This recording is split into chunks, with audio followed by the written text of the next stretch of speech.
There's Stan can hear us. Stan, can you hear us okay? Or you should be allowed to unmute.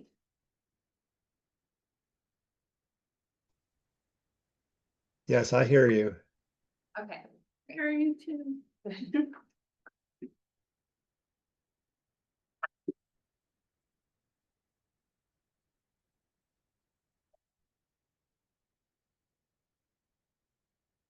I don't. No, right. That would make Otter. I know, there's every office dog breaks an act. Otter broken in a little bit, only not of two, so it was okay. It looks like it's 5 o'clock here, so I'll go ahead and call the meeting to order. I'm Kim Streeter, the chair of the Walk, Ride, and Roll Advisory Committee. Committee members that we have here in the room are Ron Davis, Nat Laryl, Susan Bissell, Larry Rose, Jim Richardson, and Travis Nybert. Past planning staff that we have in the room are Jackson Fox, Corey Tigliano, and Olivia Lunsford.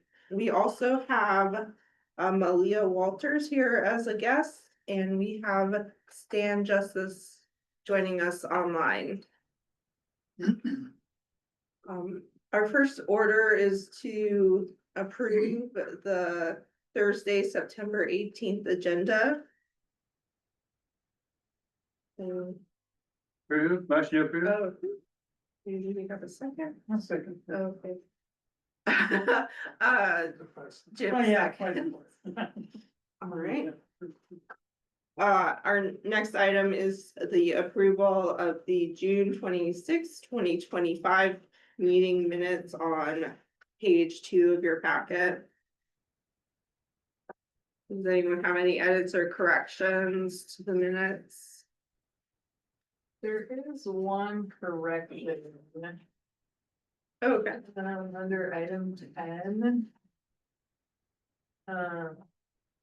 It's Craig Medred, not Madrid. And he first. Under 10. Oh, yeah. Oh. How's it spelled? M-E? Yeah. Medred. M-E-D-R-E-D. Okay. Yeah. Got it. Do we have a motion to accept the minutes as corrected? Yep. Nat motions, Second. Ron seconds. We'll move on to our staff working groups and chair reports on page 5 of your packet. Justin, I'm going to. Yeah, I got a brief update for everybody on bottom of page 5 there. I think most of the WRRAC has seen the 3 new project nominations from Yvette Fall at DOT. These are non-motorized project nominations to advance into our local funding plan. These would be the Blaine path improvements from basically Yankovich all the way up to Goldstream, the Sheep Creek extension shared use path, connecting the Parks Highway and Sheep Creek or West Tanana Drive, and then the Gaffney Road parking lot project, which was brought up here by Ron Davis on the committee. DOT seems to be committed to using statewide CMAQ dollars. These are congestion mitigation and air quality dollars to fund all 3 of these projects. They're hoping to get them to construction next summer. And provided they're using statewide funding as opposed to our local funding that is sub-allocated to our organization. I presented these to the technical committee and asked them if they even wanted to score them, if they just wanted to accept the projects. So the technical committee decided that they just wanted to accept them and not go through the hassle of even scoring them. Because these, 2 of the 3 at least are already in our long range transportation plan. So they're already in previously approved documents. And then the Gaffney Road parking lot project directly supports the new path connection between Fairbanks and North Pole along the Richardson Highway. So it's kind of like a supplementary project to enhance that facility. So these 3 projects will go to our policy board next week on Wednesday for approval to be incorporated into our funding plan. We will have to, if the board is passes that motion to approve these projects, we will have to still add them to our funding plan and release that for a 30-day public comment period. But basically, we're trying to fast track these. So again, they can get to construction next summer. The next page, page 6, just kind of gives you a reminder of what the scope of those projects are and what the estimate is for construction for each one of those. But we have already approved funding for DOT to begin the design on all 3 of these. So this is for approval of the construction partner for these, again, using statewide CMAQ dollars. So that is my update. Those 3 projects, we just heard about them, seems like a couple months ago, and they're moving forward very quickly. So that's exciting news for us. That's all I have for my report today.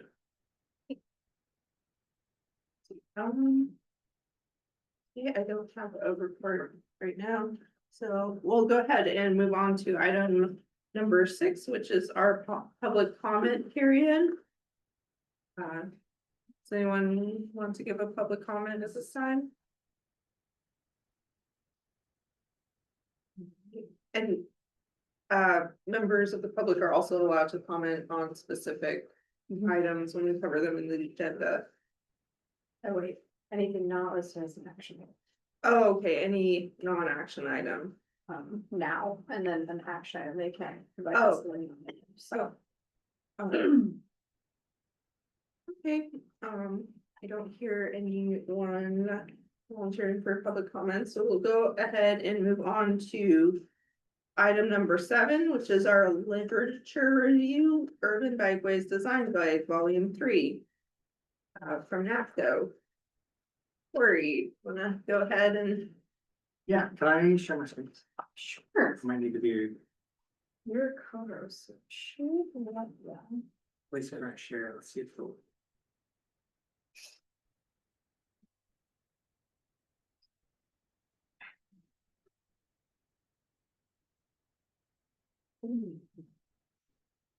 Okay, so first, how many folks in the room have heard of NACTO? Yes. What is it again? Many. NACTO? NACTO, NACTO.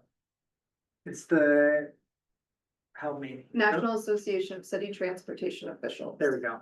So they're an organization, they produce a lot of material, primarily guides that have to do with transportation and like multimodal use. They focus on things like micro mobility, like, you know, scooters, bike shares, cars, buses, trains, like, you know, the full kind of gamut. And they produce a lot of different design guides that then go on to inform, I think, guides like AASHTO and others. It's not, NACTO is not like an adopted guide at the state level. I wish Jackson was in here because he could clarify this, but NACTO guides are not adopted in the same way that like the MUTCD is. It's really more of a kind of design guidance type of document. So I wanted to show just some of the range of these different guides. So the one that we'll talk about here today is the Urban Bikeway Design Guide, the 3rd edition. So the first one came out in 2011, so just about 14 years ago.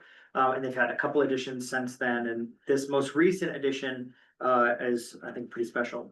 Some of the other guides that they have, some of them are free, they're PDFs, you could just download, like Designing Streets for Kids is awesome. They oftentimes will have like activities within the book, like one of them has a reverse periscope where you build this object that moves your eye level down to the height of like a 6-year-old. So that you can walk around and get the kind of perspective of a child on the street and have a sense of like how well the street supports you or doesn't support you when you're using it. So sometimes there's interesting additives like that. Stormwater design guides, transit streets, global, I mean, you name it, like they've just got a huge variety. Because they've got not only got guides, but they have a number of other types of publications. Some of them are kind of shorter burn ones, and some are more kind of the moment, like autonomous vehicles on city streets. You know, some of them are more like research papers almost. So I encourage you to take a look at the NACTO publications page. The Bikeway Design Guide, because there was such a huge gap between when the 2nd edition came out and the 3rd, they kind of pieced out a number of, basically this book is a composite of a couple of things that they had released over the last 5 years. So One of them was, Don't Give Up at the Intersection, which is a guide that I think this group looked at quite a bit when we were talking about the bike lane signing and striping project. And there's a few other that are folded within this. Something that this edition does that the previous two didn't do was it really focuses more on all ages and abilities of cyclists. So there's a whole section, chapter 2 in here, that just basically speaks to kind of planning for different types of users, not just assuming that everyone is a comfortable, like, everyday commuter type rider. So there's a lot of guidance throughout the book then that also talks about like, bike infrastructure that's appropriate for kids versus for elderly, seniors, people just starting out, et cetera. Olivia, if you want to go back to, yeah, or I can stop sharing. So I'll just give the kind of quick overview of the staff synopsis. I mean, this is basically like a dictionary for bike lanes, so I'm not going to go page by page or even chapter by chapter. It's a design reference guide. So I think its highest and best use is to look at, some of the different chapters as you need them. Like, for example, they've got a whole section on transit stops and how bike lanes interact with transit stops. There's another one on protected bike lanes, chapter 3.3, that talks about all the different types of treatments that you can have.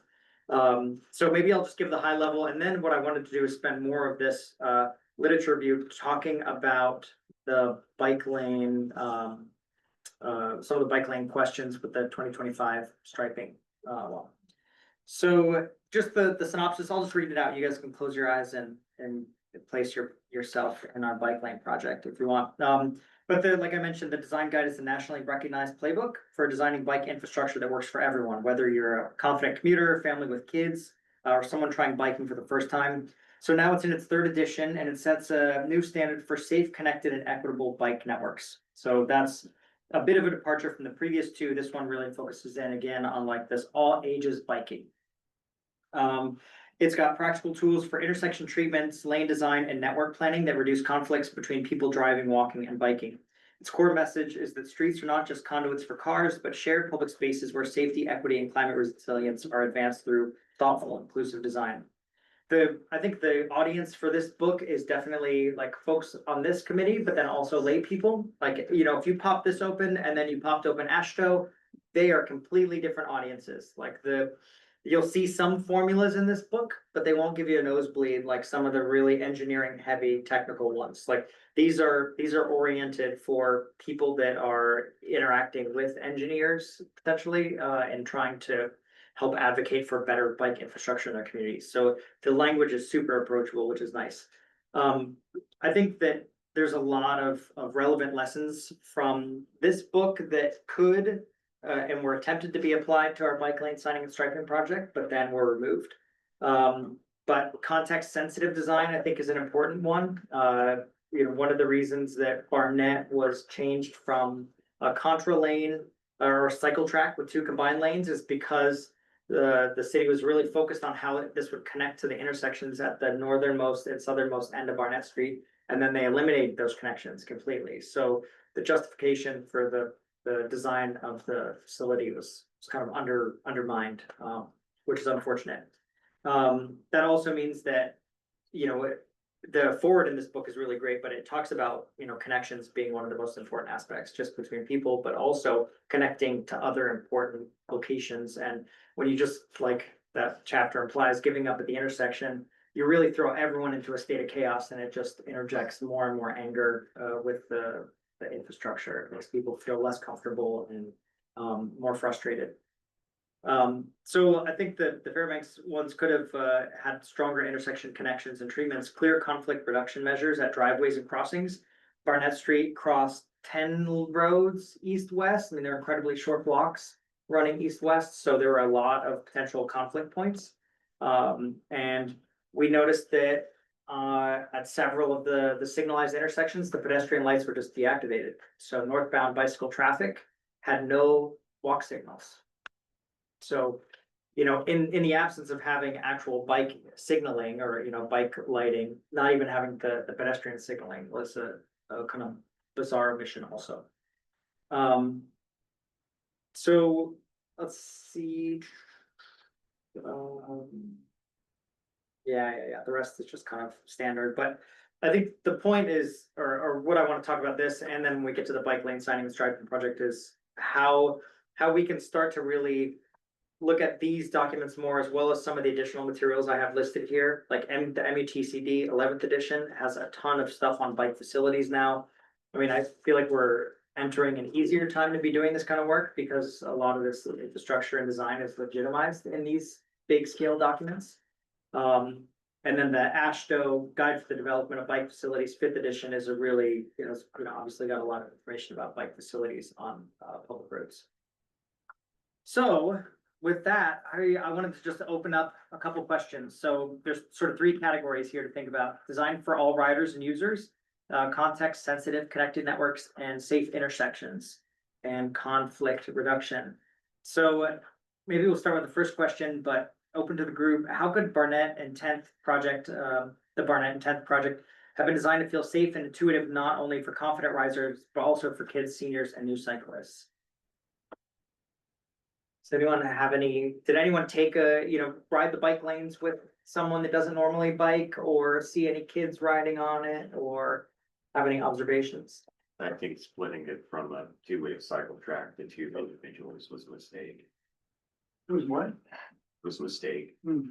I mean, coming northbound Yeah, against traffic. against traffic, just the speed differential is just huge in comparison. If it had been two-way cycle track, it would be an additional 3-4 feet removed. In the northbound lane would have been between the sidewalk and the other cycle lane. I think it also would have reduced some of the feeling of conflict at the intersections between roads connecting into Barnett from the east side, because the cars turning onto Barnett would have had to cross 2 full lanes of green paint, or 2 full bike lane widths of green paint, as opposed to just a single bike lane with green paint, which I think is visually a lot bigger of a barrier for a driver coming up and being like, oh, I gotta figure out what's going on here, and like, probably look both directions, as opposed to just like, well, there's a green stripe here now.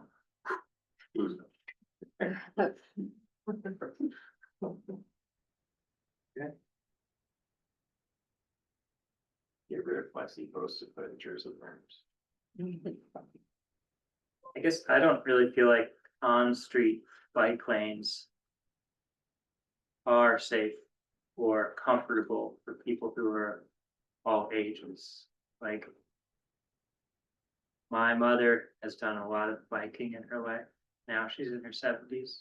I don't think she'd want to ride on the bike lanes with the little flexi posts between her and traffic anymore. She would have 20 years ago. Similarly, like, I think a 14-year-old would probably be fine doing it, but I don't think like an 8-year-old would probably do it. So having an actual separated lane, or like real bollards or Jersey barriers or something, even if they're removed seasonally. I mean, obviously it's a bigger deal to put off like Jersey barriers up and then remove them in the winter, but it would still be a seasonally removable thing that you could have an actual separated lane for part of the year.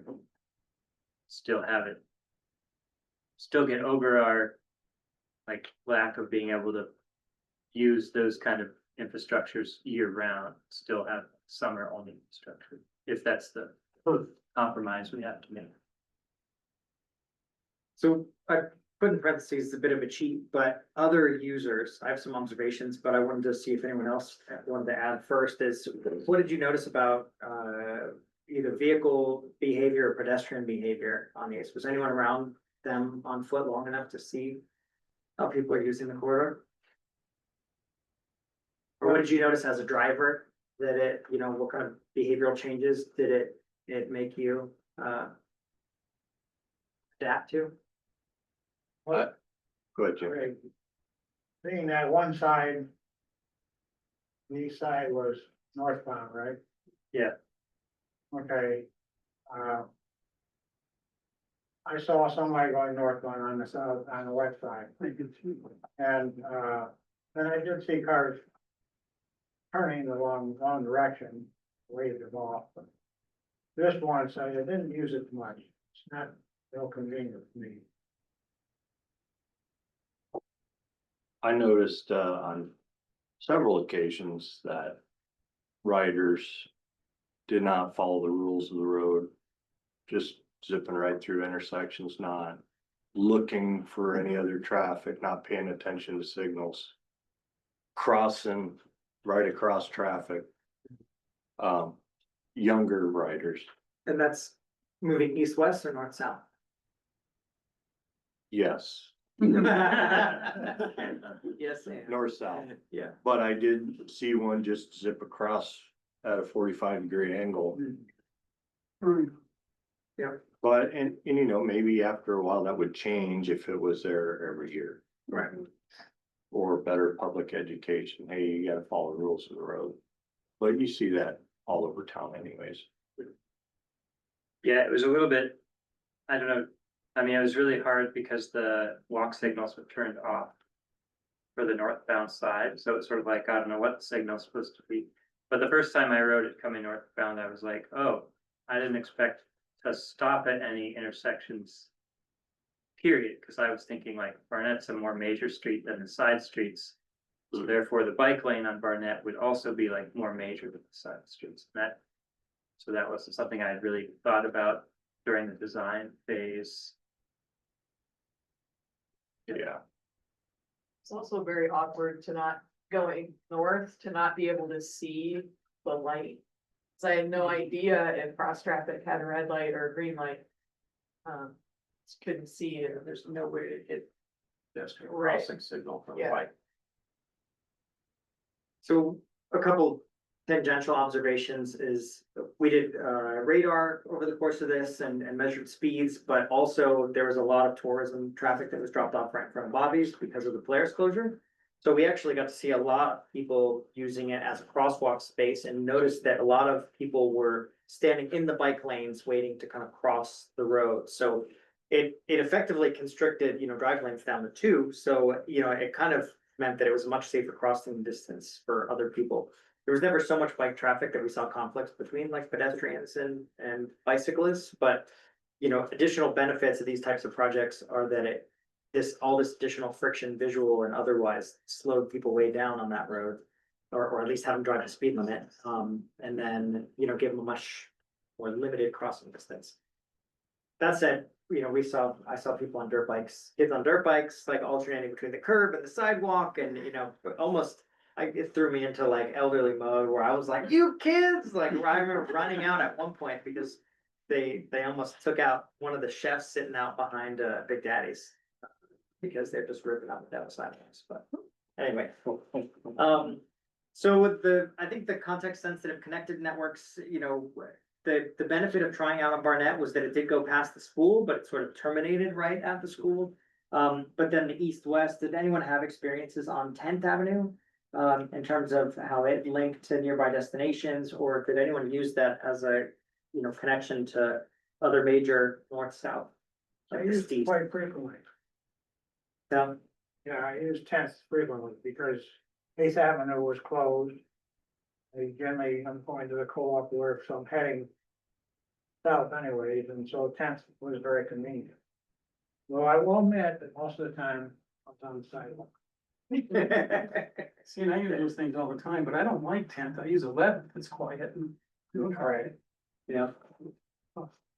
The end of Barnett on the Steves, or not Barnett, it's very abrupt. And I don't know if it was there before they put the bike lane in, but the city like buried a pipe or something, like right at the end of it, which created like this giant, like, whoop-de-doo, like right at the end. I think that, wasn't that for drainage? I thought that was, they made a little ramp, because they did the same thing at I don't know, Barnett. but it was a South, to keep side the sidewalk. slope ramp. Yeah. If you're on a bike, it was really bad. The first time I went through there, and it wasn't marked at all. Right. So yeah, the first time I came like screaming down Barnett, wanting to turn right to go down the Cease, and then that thing was there, like it was, that was not good. Yeah. And then the striping didn't go all the way so that I could actually, it ended, and then you had a little ways to go before you can actually turn. Right, that's page one of Don't Give Up at the Intersection. Just don't- Yeah. Don't be like, Yeah, Getting the close, cars not turning right, we're already cutting in Right. at that point. Yep. And then I also, I mean, I know we had restrictions, but the bike lane to the Sharrow, I never liked that. Yeah. Then finally, number 3 here, what intersection treatments or markings could have reduced conflicts and increased visibility? Maybe I'll just lead off with one.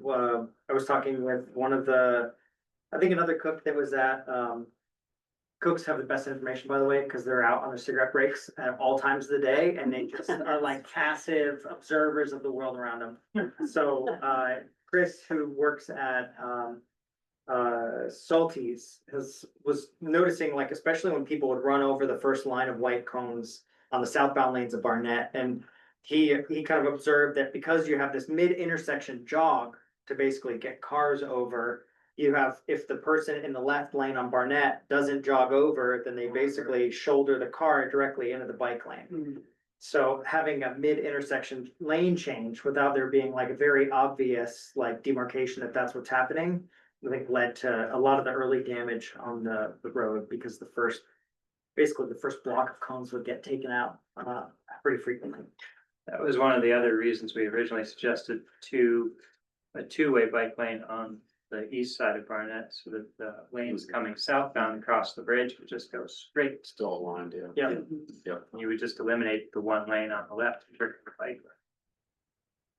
Yeah, that's one of the things that in the intersection portion of the book that it really talks about trying to get everyone lined up so that they're going through it in intersection straight. You know, like the 2-stage left turn, you don't have a bike trying to cross multiple lanes of traffic as they lead up to an intersection. They go straight and then queue before turning left to go across. Yeah, so everyone is kind of going through the intersection straight. It's kind of a guards move, actually. I don't remember exactly which. It's probably the intersection with Noble.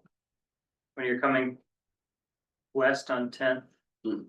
And there's a bike, you're on the bike lane and the bike lane ends and turns into Sharrows. Mm. I thought it'd be nice to have like one of those bike boxes that it's like the green paint would like extend all the way across the lane right before that intersection, so that like if you hit the red light as a bike, you'd like move out into the lane so that when it turned green, you would be in the lane already. So that a car could queue up behind you and know that like you belong in the lane. As opposed to like if a car queues up right next to you and then as soon as you go through the intersection, you're supposed to like have the right to be in the lane. That's a little bit. So I think that would be a good treatment to kind of like start the Sharrow like right before the intersection instead of right on the other side of the intersection. That was proposed for southbound for the Barnett Bridge, north of First, was to do a green bar, the width of basically all the southbound lanes. So that if you were on a bike and you needed to get to the cycle track, you could get over in front of all the cars. Is that what you're talking about? Like a multiple width 10th and green? Yeah, 10th and Noble. transition. Oh, yeah, we had talked about that when we were talking about putting both the bike lanes on the one side. Yes, yeah, exactly. So wow. And that was like the part of the original plan that was always kind of messy in my mind, how that was. Yeah. It was also completely the wrong shade of green. Mhm. This year's green. Yeah, Wow. it wasn't. You put sunglasses on and it just about disappears. Oh my gosh. Well. Oh, sorry, go ahead. Well, I was gonna say, we can talk a little bit more about it Yeah. too with the survey results. Yep. I listed a couple things here, additional materials, if folks wanted to look at those. I've got some PDF copies of a few of these, so if there's one that you're interested in, let me know. And then there are a couple of YouTube channels, that we look at here in the office occasionally, or we'll send back and forth. Not Just Bikes, Oh the Urbanity, and City Beautiful are pretty fun because they give a lot of context and history around cycling infrastructure. Some of them are a little more broad brush, like City Beautiful isn't just about mobility, but it's about other design elements in cities. So yeah, anyway, if, again, I encourage you, you guys to go check this book out. We've got 2 copies on the shelf right now, I think. And it is a very approachable read and the graphics are beautiful, so it's fun to look at. And just, what book is that you have? It's the Urban Bikeway Design Guide, so the 3rd edition of it now.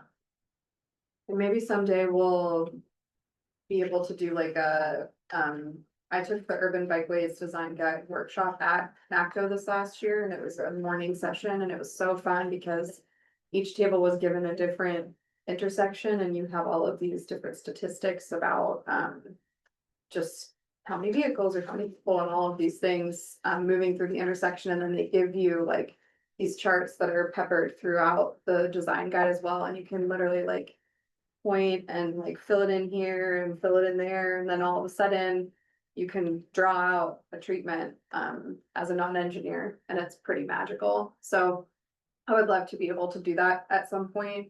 Right now, the city of Anchorage they're in a 6-part urban bikeway design guide series right now, because they're actually in Acto City, which is amazing and also very expensive. And so good for them. And they told me that I could borrow their materials after. So anyways, we can definitely do some workshopping, because I think it'd just be fun for everybody to pick a pesky intersection and see how we can change it up. Yeah. But yeah, and then any advice anybody has, Corey will be presenting this to the technical committee, and I think this was a really great primer for conversation.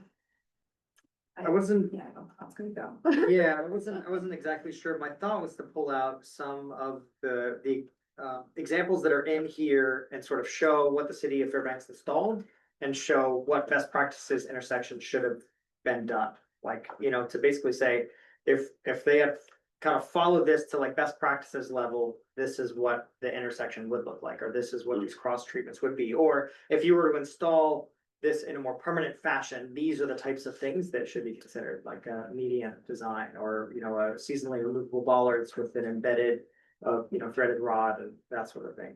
I don't know if you wanna present it to the technical committee, like the city did something wrong. Right, that's what I'm, yeah. I'm not Probably sure better to about. present it as if these were permanent, or if we did a seasonal bike lane again in the future, this is the kind of things that would be recommended in this book. You're feeling way more. You're a much better ambassador than I am at this moment. But I I don't think, know if that's true. I but, think, yeah, we could kind of bring up like some of the, you know, later in this meeting, we'll look at a lot of the criticism that we got back from it, but I would say a fair amount of the criticism stems from the design as installed, and additional conflicts that were created that didn't need to be there, but. Yeah. Thanks. Thank you. Yeah, reach out if you guys have questions. The next one we're doing is roadways for people, and Olivia is doing that. So if you want to get an advanced copy of it, we've got 2 on the shelves. I'm reading the other one. So far, it's a great read. And I'm excited because part of this experience, this exercise with the bike lanes is I'm realizing just how often people are so ready to say like, the bike was in the way of the car. And it's like, the person on the bike was in the way of the driver of the car. Like if we were actually having conversations about autonomous vehicles, there would be an absolute frenzy in this community. Like we were planning for autonomous vehicles, but that's why everybody talks about them in this context. So roadways for people is gonna be a really great segue, like coming out of this planning experience and kind of trying to move forward and shift the dialogue to involve people and not just like the tools we're using to get around. So. Yeah. So you're presenting these literature reviews to the technical committee. Quarterly. Are they ever presented to the policy board? Not yet. And you have a bunch of books to borrow. I know I've borrowed a couple of them. I haven't had time to read as many as I would like. Have any of the technical committee members borrowed books? Yeah, a couple of them have checked a few out. One of them, I can't remember who it was, checked out, killed by a traffic engineer. John Chartist said, yeah, and he's the traffic, his domain, something. For the place. The state. We also had members of the public and city council members check out books too, so we're trying to have a broader spread. Great, that's good to know. Thanks, Corey. This one's all Jackson. Okay. Our next item is And Travis, and we were there. What's that? Let's see, bicycle pedestrian advisory committee name change, page 9. All right, I'll keep this brief, but this got a little bit messy at policy board. So with the roles and responsibilities for this committee, you all had asked to change the name, change the meeting frequency, and add 4 new seats to the committee. And then there were some other language changes included in that. The technical committee did not want the name to change to WRRAC. They wanted to keep it BPAC. Policy board overruled that. They actually like the name. I mean, there's a couple votes against it, but policy board did approve the name change. They did approve unanimously the change in meeting frequency to every other month, and then you guys all can do work sessions or special meetings in between if the need arises. The adding the 4 new seats, that's where the conversation really kind of got off the rails at the policy board. We were trying to add 4 new seats for law enforcement, school district, transit, and people with disabilities. The technical committee thought that, well, that's fine, but make them ex officio, so they're not voting members of the committee. As staff, if they were ex officio members, I don't think we'd get them to show up regularly unless they were empowered to vote. Certain policy board members didn't necessarily want to increase the number of seats on this committee. And then we got into this weird conversation about city of North Pole wanting more seats on this committee. But the city of North Pole seat's been, the 1 seat that they have on the committee has been vacant since 2022. Which I emailed Mayor Church about that afternoon as soon as the So, policy board meeting. There was some, I still don't think he understood exactly what I. yeah, and We've- both we've both spoken. myself and Olivia have spoken with Mayor Church about that afterwards, so anyways, he understands now. So at the end of the day, they didn't, at this time, they did not approve adding the 4 new seats or some of the other language changes, which was simply cleaning up the language, because your new name is a walk, ride, and roll committee. So we expanded the list of folks, that you all are serving. So walking, bicycling, micromobility, public transportation, senior human services, people with disabilities. They basically kind of gave up on the document at that point and just said, no, we'll approve the name change and meeting frequency, and then everything else is out the door for now. But in speaking with policy board members after the meeting, they welcome that this circles back to them, in a few months. So for a new proposal, because I think that they didn't quite understand where all this was coming from. We were trying to explain to them, it's like, well, this committee has evolved over time to consider all of these other user groups, not just, able-bodied pedestrians and bicyclists. And case in point, we did a transit plan update, coordinated human services transportation plan update, which went through this committee. So anyways, as staff, we probably could have done a bit more education with them in advance of the meeting. But I think some misconceptions were corrected after the meeting, and multiple members reached out and said, yeah, bring this back up in the future and we'll probably approve it. But in the packet here, pages 11 and 12 is the proposed revisions, that we presented to both the technical committee and the policy board. But your roles and responsibilities document, what was approved is pages 13 and 14. So this is your new document moving forward. We'll accept the track changes. But as you can see on here, they approved the name change. Down at the bottom, the 4 new seats have not been added. They did remove the language that all names of appointed members shall be submitted to the policy board chair for approval by the policy board. That's not something that we've ever done in practice.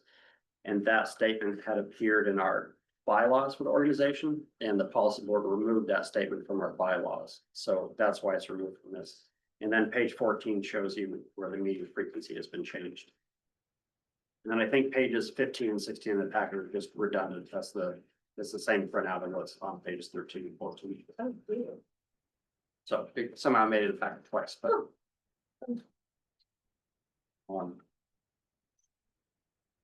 So we got some things, not all things, but we have an open invitation to bring it back in the future. So maybe wait till after the election and see if any seats have changed and people kind of get back to rhythm or find a good month to present it to them. Reading the minutes, it seemed like as soon as Cleaver spoke up, like nobody wanted to proceed with adding seats.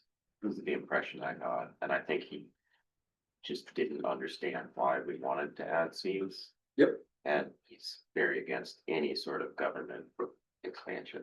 Yep, I think those are accurate statements. I think there was a lack of understanding. Travis did listen in, and Travis did actually provide testimony and answer some questions, so. Yeah, and I haven't read the minutes, so I hope it reflects what I tried to say, which is that I'm a member of this committee, but that I wasn't trying to speak for this entire committee. Mhm. But my testimony was that I wanted 4 more seats on this committee, but I would rather have no new seats if the new seats were ex officio. Because we are a committee that votes on things that then goes to the technical committee, Yep. and they vote on things and then it goes to the policy board. So having like 3 levels of voting already and then having members that are ex officio seems silly to me. And some of the policy board members seem like they accepted that. None of the policy board members seemed like they didn't accept that. There was just a discussion about whether or not the committee should be bigger than it currently is or not, and whether it dilutes the power of the people that were appointed by the current members of the policy board. Which is when the discussion went into this direction about how there was nobody on the committee representing the Badger area or the North Pole area. And that was well after the public comment period, so I couldn't speak up and be like, well, you have a seat. That you have vacant for years and years and years. So yeah, I tried to send Mayor Church a polite email afterwards being like, really glad you want your constituents to be represented. I hope you know that there is a seat that's vacant that you are supposed to appoint. Did he respond? He did, and his response didn't seem like he understood what I said. We, again, me and Olivia have talked to him offline separately, Okay, good. so it's Yeah, crystal clear in It'd be his great mind to have that his he's, full representative. and he did ask Olivia to help send him some names for potential appointments. I'm good. Yeah, the one gal, Julie Dahl, who was running the bike ballet at the gardens the last few nights that we were doing that. She's really involved with the new Legion in town, but apparently she is just really involved with a lot of different volunteerism efforts. And I asked her if she would be interested, and she doesn't have the time, but she said she's really well connected with like the Salcha biking community, which was really exciting to me.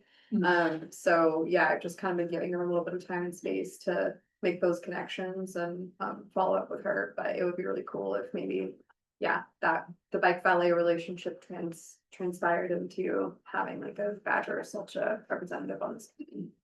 Pretty cool.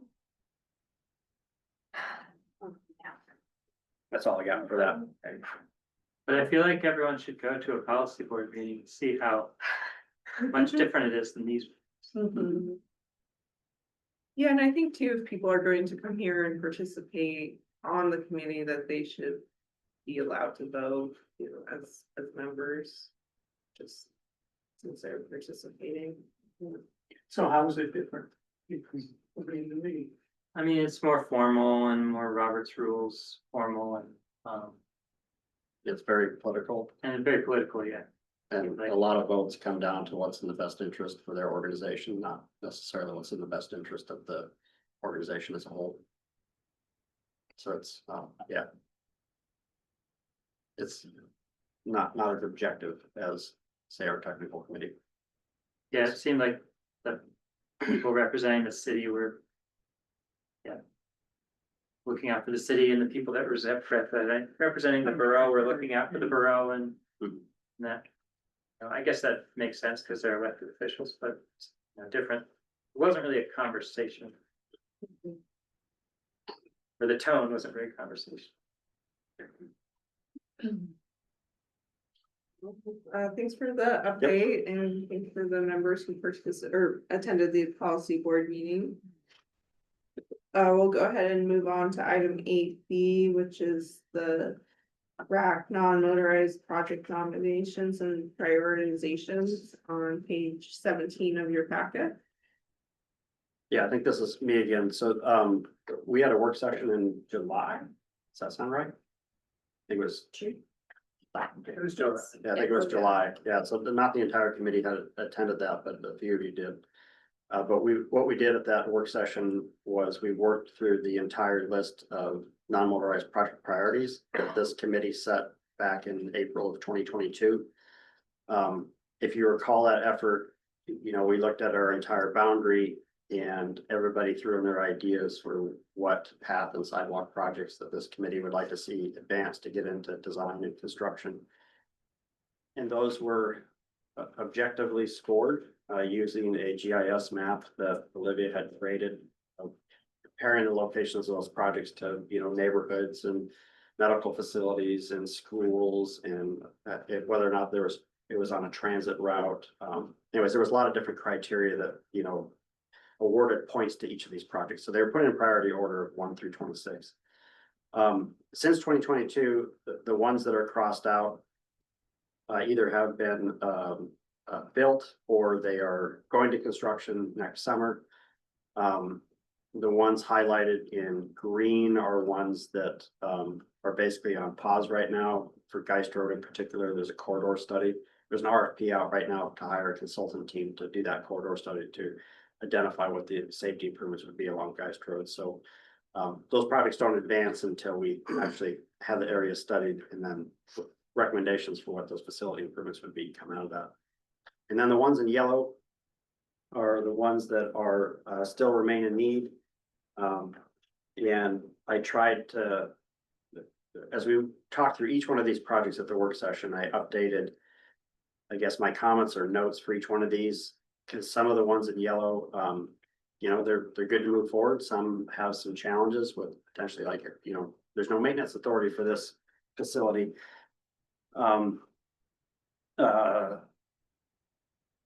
There's some questions about some that whether or not DOT would agree to maintain them.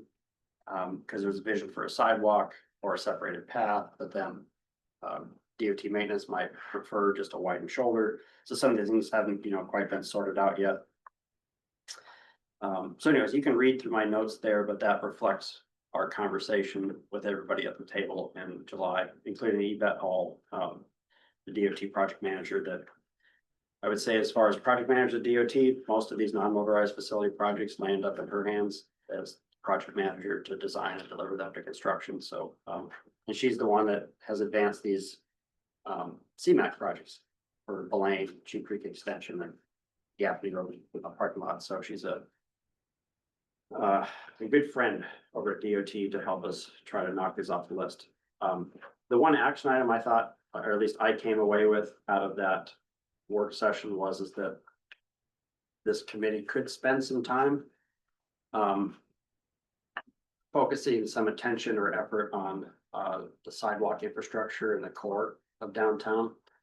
As you look at this list, there's not a lot of downtown sidewalk improvement projects.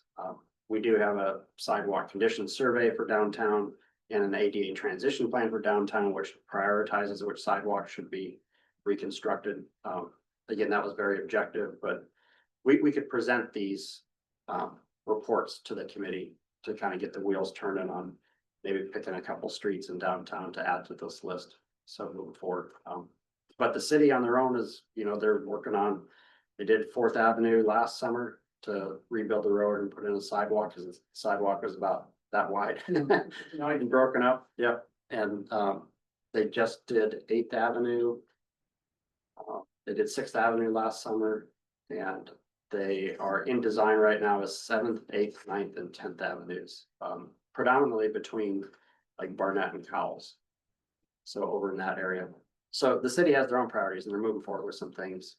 But I think there's a large portion of the core that this committee could come up with some recommended projects for in our spare time this one.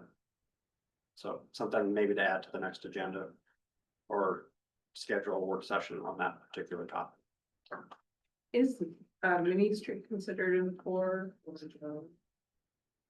The downtown plan went up to Mini Street. It's not in the core, but as far as the downtown plan is concerned, I think that was the northern boundary. But yeah, Mini Street is under design right now to have sidewalks on both sides with the the one thing Main Street's not addressing is, replacing the bridge over next to it. So, but that's something that the policy board would like to see funded.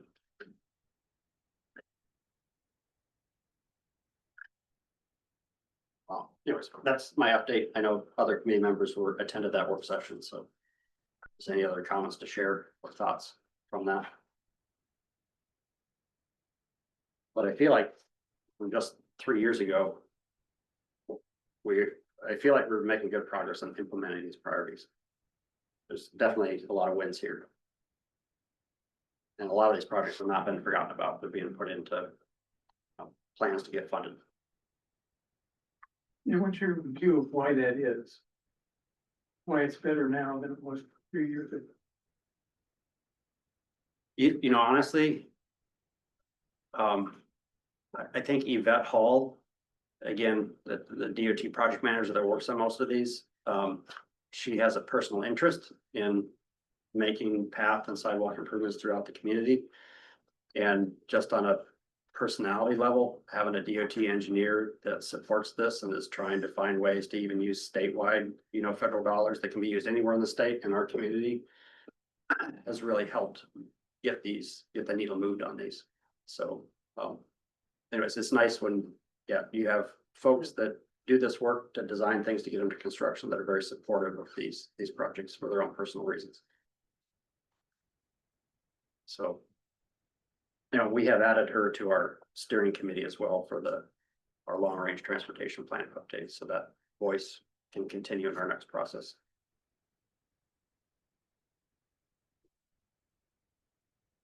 So we had also recommended Trainer Gate for the safety study. So after we had done the safety study, would we be able to add it as a priority? Yes. Okay. Yeah, there's a few random things out there that are not on this list. I just took the list from 2022 and then started filling things, but yeah, there's over the last 3 years, different things like that, like Trainer Gate has come up, and we need to capture of those on there underneath the line, so it's not a sport project, but it's, yeah. I'll add that to the spreadsheet and try to think about other ones we talked about as well. Cool. Yeah, I mean, it might be nice to take the ones that are either constructed or already in the bid construction process off the list, so they're Sure. not. Just so the list being fresh shorter, starting point. it's easier to see, Okay. like, easier to see what the list is. I can do. This stage 2 went out to bid today. It did. Yep, I saw that, yeah, in my email.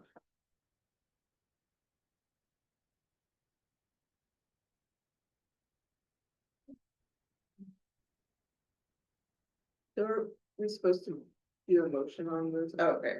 Nope. It's just an update. You guys could kind of see the fruits of your labor from the work session. Does anyone have any other comments on this at this time? Just have a question, the Danby Road pass, why does the school district have to pay a match? It's on school district property, so it'd either be the borough or the school district that would pay the match on that.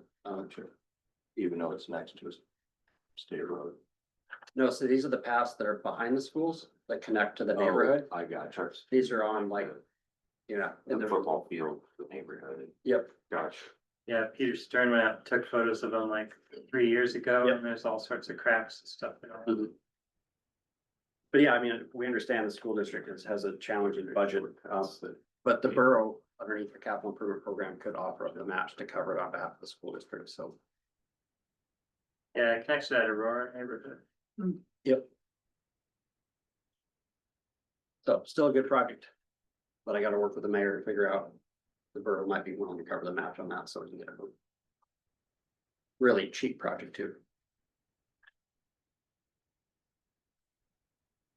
Great.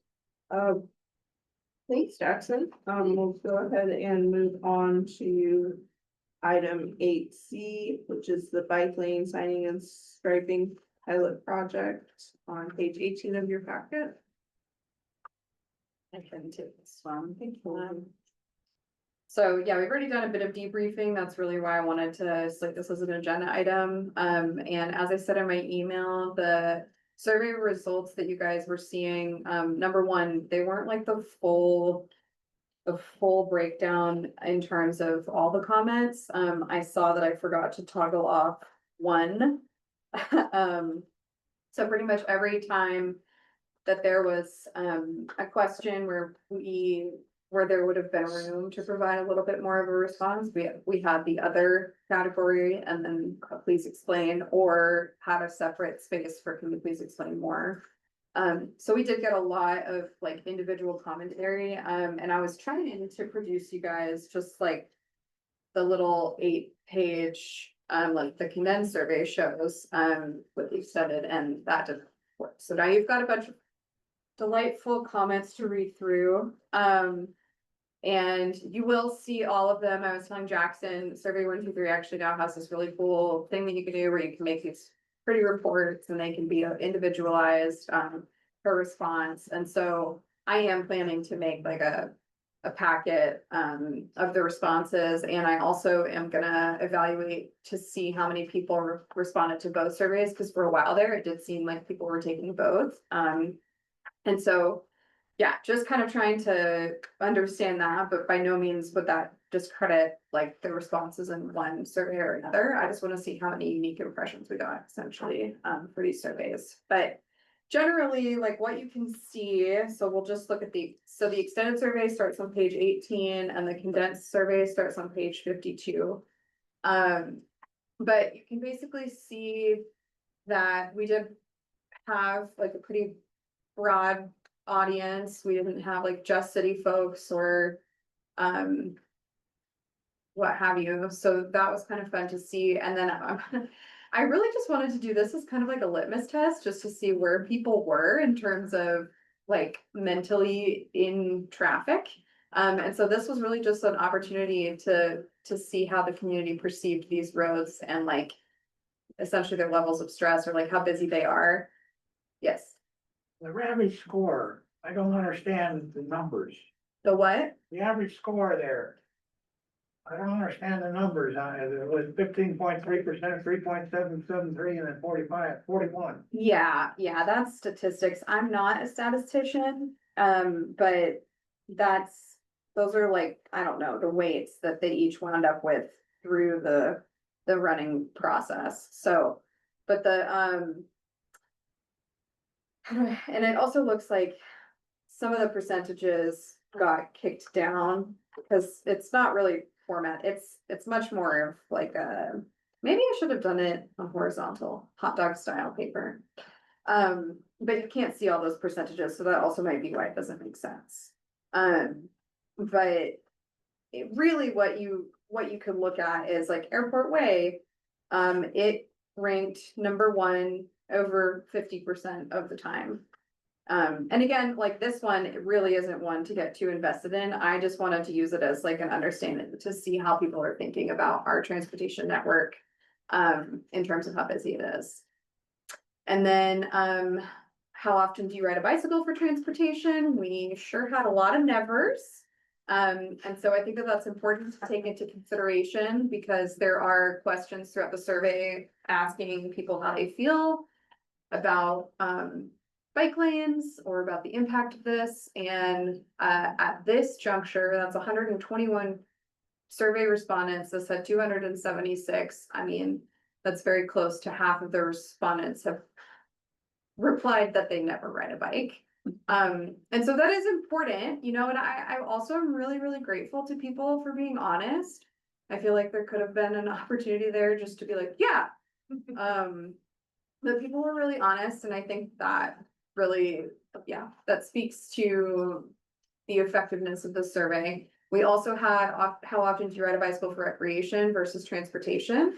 And it was fun to see kind of how those responses changed. Like there are a lot of people that don't do it for transportation, but who do use bicycling for recreational purposes, like going to Cheetah Lake or whatever.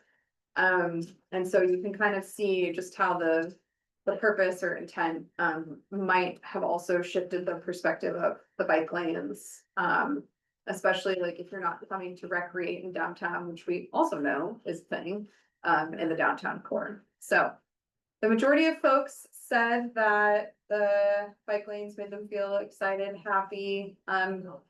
We did you could mark as many as you wanted, mark all that apply, and a lot of people marked other so that they could also fill in quite a bit of that. So we had 61 responses. And I don't really feel, the need to go through all of this right this second. That was pretty nice. This one, how was your experience driving? Yeah, driving beside the pilot bike lane was mostly positive, which surprised me. Yeah. Yeah. But then you can also see some people just skipped the question, so, but I do appreciate that we can at least see that and know. So this is where I accidentally forgot to turn off all the comments. Again, you guys will be able to see them all. And we did ask that people provide like a name or email, at the beginning, and there were also a lot of anonymous commenters, and some of those were, as to be expected, some of them were like volatile comments. So I also haven't really decided like how we're gonna publish all of that data, like with names or without names, and yeah. So I underlined some of these that were my favorites. It's the worst. Don't read that. Yeah, it is. I mean, Corey tried to read it before bed the other night, and that's It's awful. my favorite. Things that came up a lot in the comments, like Corey had said earlier, were in regards to the design and how confusing it was to transition onto Barnett. Also, some of them were like, you need to take up half of the roadway for this project. you Yeah. know? There was a lot of like blended signaling, like about road closures that had nothing to do with the bike lane. Yeah. There are some comments about. Yep, and then people very, very regularly brought up the turn lane that had been so valuable that was now taken away, and Barnett did not have a turn lane. Well, they So talked about that's- 10th Avenue had a turn. But they were talking about Interesting, Barnett in their Barnett. comments. Yeah, And wasn't it a parking lane? no, I mean, yes, parking and then also shoulder/snow storage. So yeah, but we lost turn lanes for solution to no problem. And then the turn lane on 10th, that one was quite valuable, but it's like. That also harkens back to like a lack of education and understanding about like what a shero is. Which, we do a lot, but we can't do it all. And then, there was one that was so specific that, let me just laugh. Oh, so what I was saying about autonomous vehicles earlier, right? This one is, it is distracting as a vehicle to have all the new lines and poles sticking up. A vehicle to survey. Okay. That's what it sounds like, and this is the dialogue that I'm just like trying to pivot in our brains so that we can just realize how wild some of this feedback is, because it can be really depressing to read. But yeah, it's distracting as a vehicle to have all the new lines and poles sticking up, so need to give Tesla a call, I guess. So yeah, I'll make sure that you guys get to see the full breadth of the survey, but the intent to include this was so you guys can see the pie charts and the bar graphs more than anything. And if you have any questions, I'll try to answer them. Additionally, what we could do if you guys really wanted to go through this stuff with a fine tooth comb, we could, once I get the reports made, I could send you like binders, and then, we could have like a session where I'm filtering the data with the tools, and you guys can be like, okay, well, what about people who said this and said this? And then we can like go through and look at it, which could be really fun. But I'm also a data nerd, so. And then my last kind of like where I'm planning to go with this data is I also am hoping to utilize a tool that breaks down the dialogue and puts them into specific buckets based on tone or intent or like what they were talking about. So turning lanes or like road design or general distaste for bicyclists or like whatever it is, and then kind of figure out from there how the survey actually spoke to the project. So, but But overall, I think it was a really, so we had 276 response to the extended one and 291 to the condensed one. And I've seen a lot of unique names in each one. I've also seen some duplicates, but I haven't overlapped them yet, just to find out how many people took both. But I would say that it was a really successful surveying campaign, and so far what I'm seeing is that there's a pretty solid 50-50 split of just like, I hate this, don't ever do this again. And then also like, I love this, and it encouraged me to go biking with my kids in downtown, so. You could break the data down, the people that say they never bike versus the people that say they bike even occasionally. I think that would be an interesting way to look at it. Okay. Because my guess, and I'm not gonna discount people who never ride bikes, obviously, like, their input is important, but I think it would be interesting to see, like, if most of the negative feedback is Right. correlated to people who don't ever actually think about how biking would even work as a cyclist and not as a driver. Right. And then the other thing that really jumps out at me is like how many people comment on bikes, how bikes should be on the sidewalk. But there's like literally a law Law. against riding a bike on the sidewalk in the downtown corridor, so like, I don't know what the. I mean, the solution's gotta be to like educate the public somehow, that, like, there is a reason. I mean, I personally think there's a reason to have bike facilities that are separated from pedestrian facilities in areas where there's gonna be the potential for a lot of pedestrians and quite a few bikes, because bike pedestrians don't always mix on sidewalks very well. But in this specific case, like an education for the public, I'm like, we have to do something for bikes because they can't be on the sidewalks. Would you rather have them mixing with cars and traffic? Right. Wondered what the perception would have been as bike lanes would have been curb height versus, I mean, I'm all for bike lanes being curb height. yeah, and then except that it tabletops and. Totally changes the scope of the seasonal pilot project into a permanent. But just project. impression wise, if that had been like a separated raised thing, I wondered what the difference in the impression would have been for those drivers. We have talked about, yeah, making basically like extra wide separated facilities, like Yvette wants to just widen a lot of the existing separated paths, and so then. After one of our meetings, we were having a conversation with Bob, and Yvette about sort of defining space within the space. And that conversation wasn't as much of a vision as I hoped it would have been, but I mean, the conversations have started to at least maybe that's what I know we I've shared pictures with the vet of that I'd taken in Minneapolis where it was an 8 or 10 foot wide path and it had striped bike lanes on the path and then a designated spot for pedestrians to walk or eyes out. Mhm. Huge. Yep, that's what I saw in Baja. It was awesome. Just like oceanfront. Very, very cool. So yeah, that's the report so far. But yeah, or the other thing, like, we don't have to do a whole work session. If anybody wants to just like come by my office and we can like play around on the computer, or we could do a Zoom. And I could just kind of show you the data if you wanna take a deeper look at it.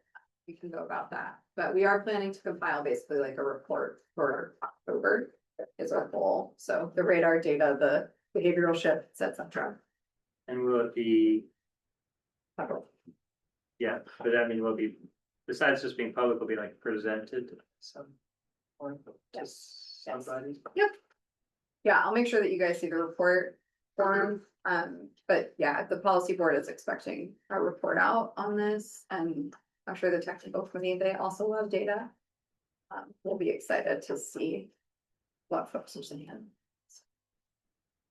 Oh, and then, yeah, we did include the letter of support from the Fairbanks Cycle Club, just so everyone was kind of aware. The page that they're on about this as well. Okay. Malia's turn.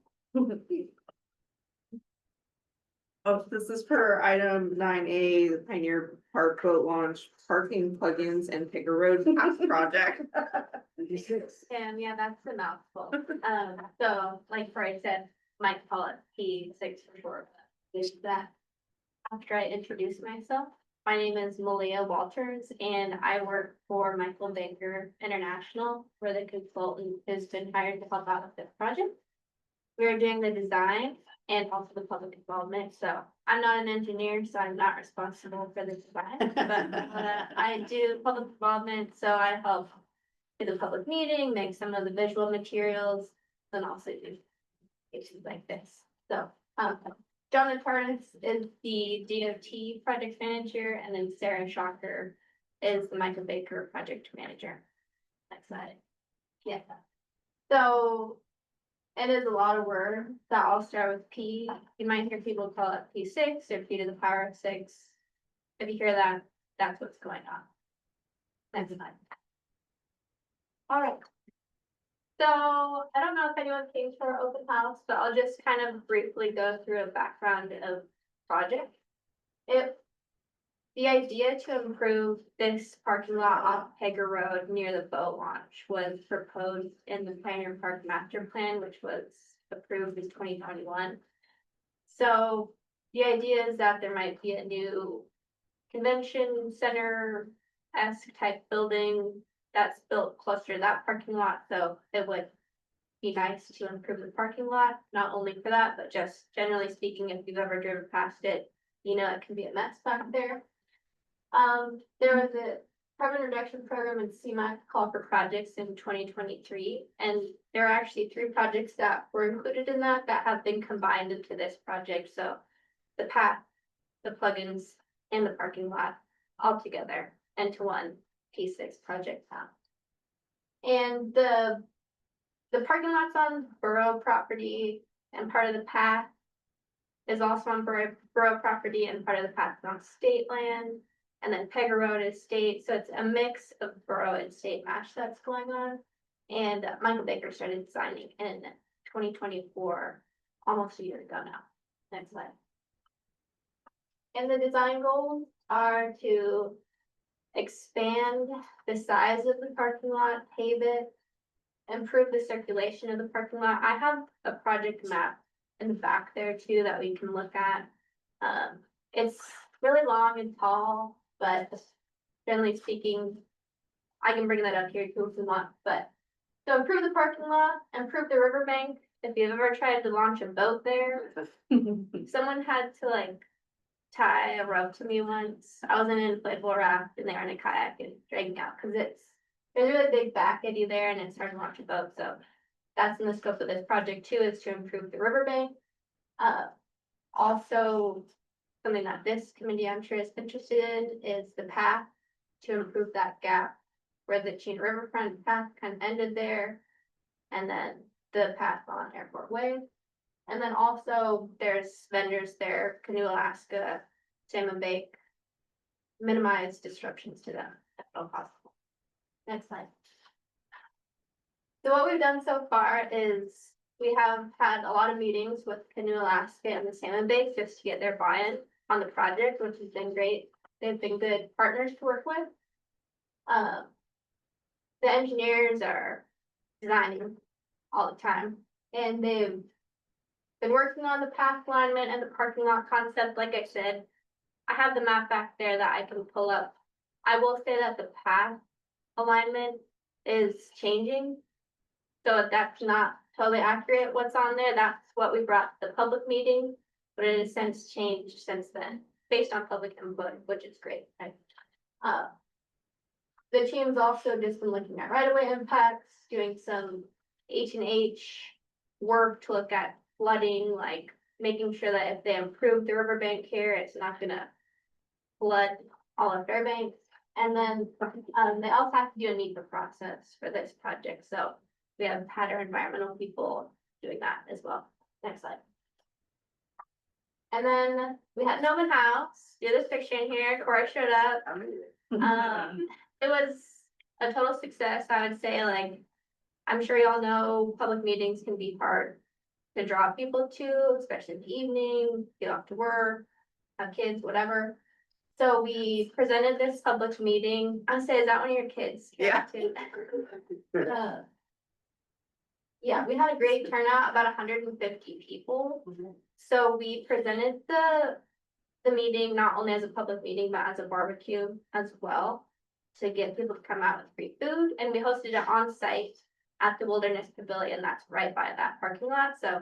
It was really cool to do a public meeting actually at the project location. And some people biked there, people drove there, and then they're like, oh my gosh, this parking lot is small.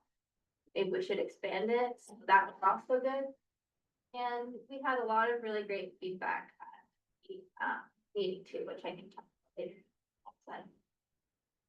I like to throw this in here because I'm always curious how people are hearing about these meetings, especially as someone who does all the advertising for these meetings.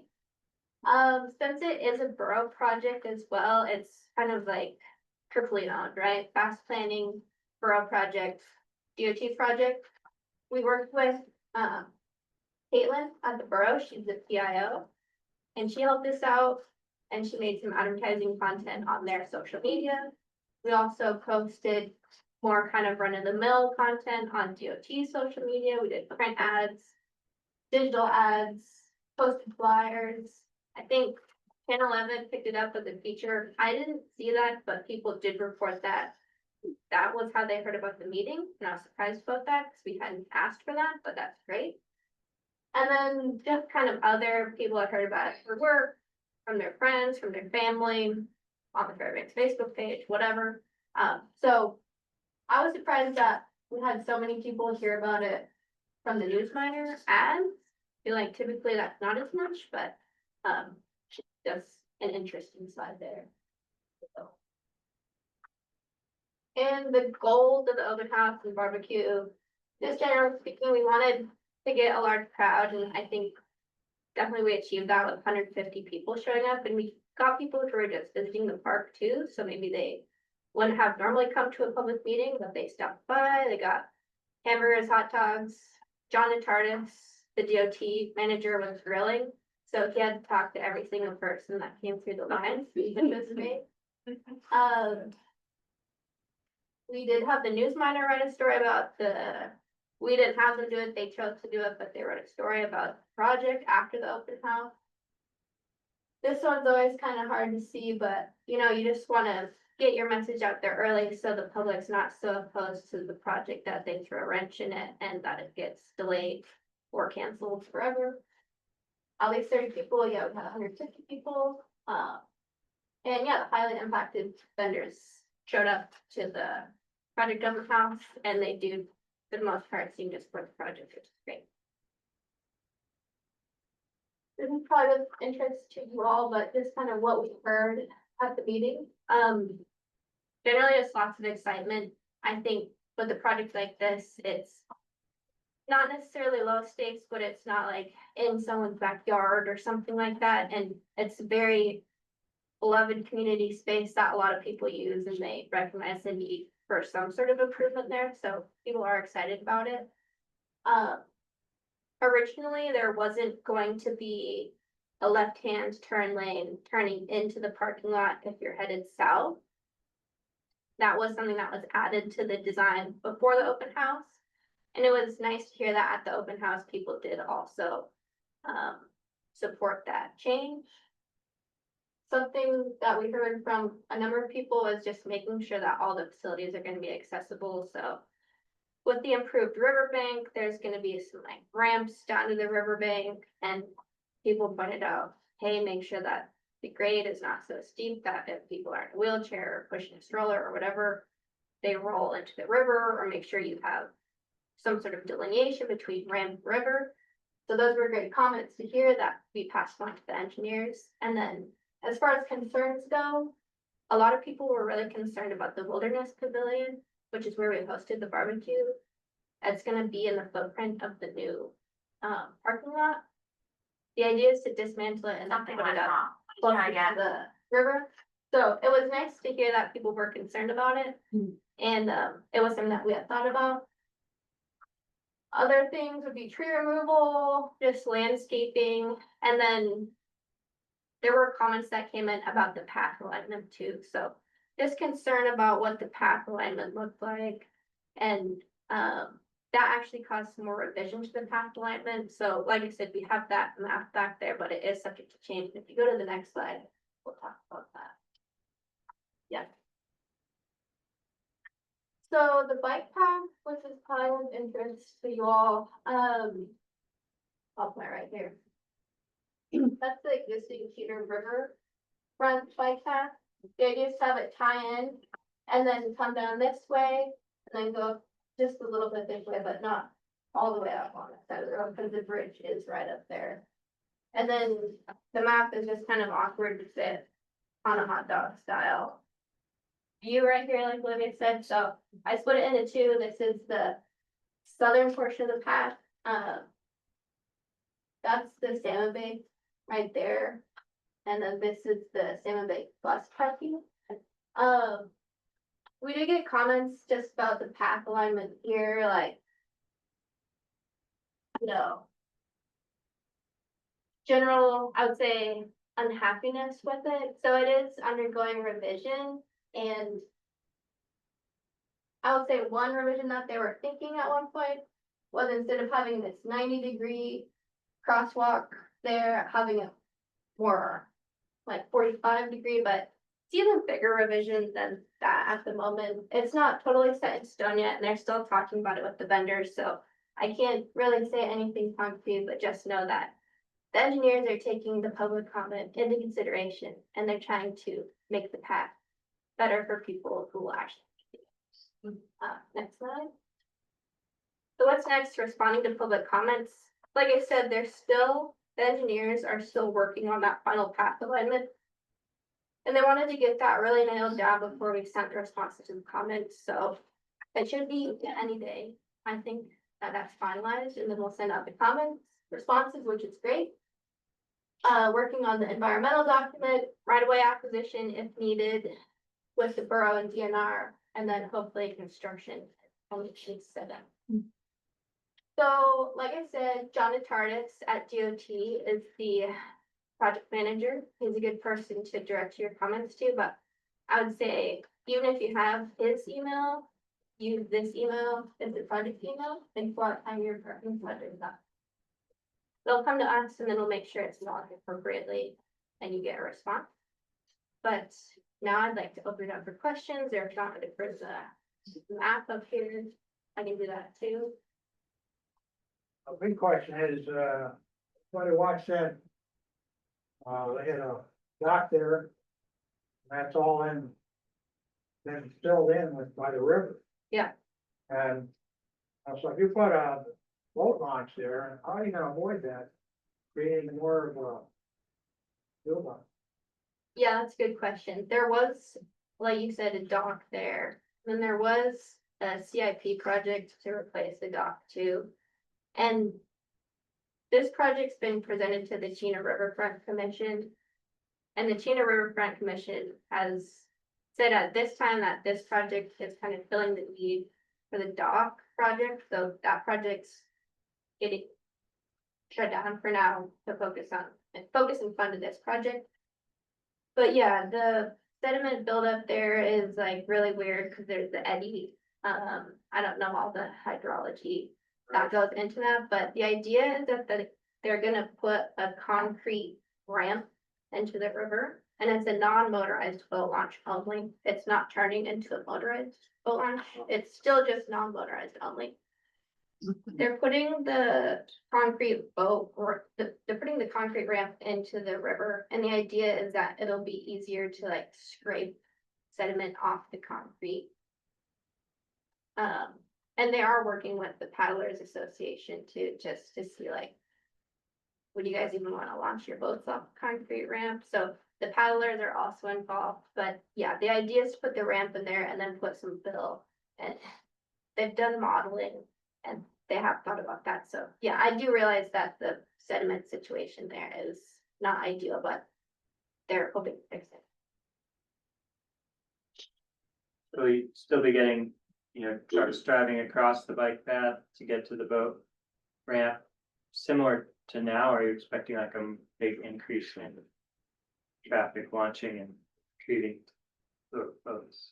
Yeah, currently It's estimated there's about 50 spots there, and the proposed parking lot has 103 spots, so that could be a significant increase in traffic. There is no path currently on that side, so yeah. If the path would be, right here, like you said, you would have to contend with the turning traffic, or people on the path would. But vehicles can't drive to the boat launch, right? Vehicles can drive to the parking lot, Not to the boat launch. though. but not to the boat launch. Right. So, You have to hand carry your boats to the boat launch, yeah, back to the parking lot. if you want, Olivia, if you drop off could the- go back up to the drop off, slide yeah, with the, Or there won't be vehicles driving over the walking paths. wood one. So, this is Pegger Road right here, and this is the left-hand turn lane. So cars will be able to turn into this driveway right here. That driveway is further down, further south than the current. Yes. Yeah. But yeah, you cannot drive to the river if that's your question, but Okay, so yes, there won't be cars driving across the bike lane or like the river. The bike path. River path. Yeah. no, but this path that parallels Pegger Road, Right. yes, there. Just that one location. Well, two, because there's like the maintenance. Yeah, that's the maintenance yard down there, so that's not public access. And then this. Like I said, this, I would say, take with a grain of salt, cause it's really heavily undergoing revision at the moment. But it's, they were thinking, do you put the crossing here, or do you put it here, and then have people in the parking lot, so. They are taking into consideration, like, where people are, where the path is crossing traffic, but. The cycle club sent a comment letter, and the cycle club is against having too many crossings in the parking lot. And also interested in making the south end of the path actually end at the airport Hager intersection so that it could not just dump out on the frontage road at the south end. Yeah. It is drawn to. And so the cycle club's comment was the one that we're in process of responding to. It was very well thought out and warranted a really well thought out response, so.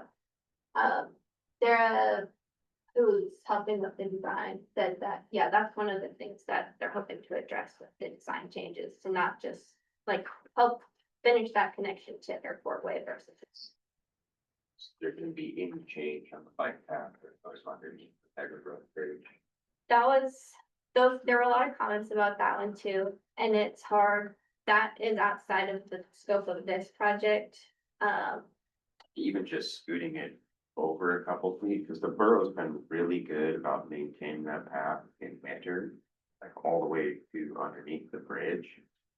But what I noticed this spring, because that's part of my commute home, is the DOT plow trucks would be plowing Pegger, and that snow was coming up and over the bank and then onto the freshly plowed Oh, sure. bike path. I'll write that down too. This is that. So if it just got realigned like 6 or 8 feet over, then that would give more room for that snow to spread out instead of on the bike path.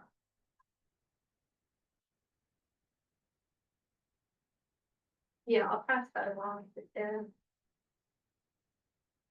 Has there been any talk about putting a crosswalk across Pegger that's not flooded periodically by going underneath the bridge?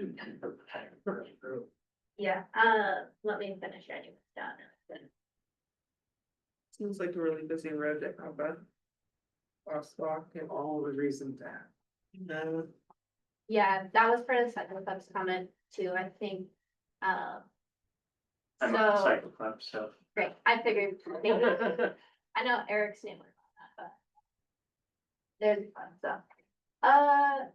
In terms of like a hawk or a crosswalk on Pegger, it has to meet the warrants from what I understand, and this is me also saying I'm not a traffic engineer, so. I don't really know like when they can do certain things and when they can't. But they did, Sarah is talking with the traffic engineer people at DOT to just get a really solid answer to that of like. Why or why not, so hopefully you'll get that response in your inbox soon.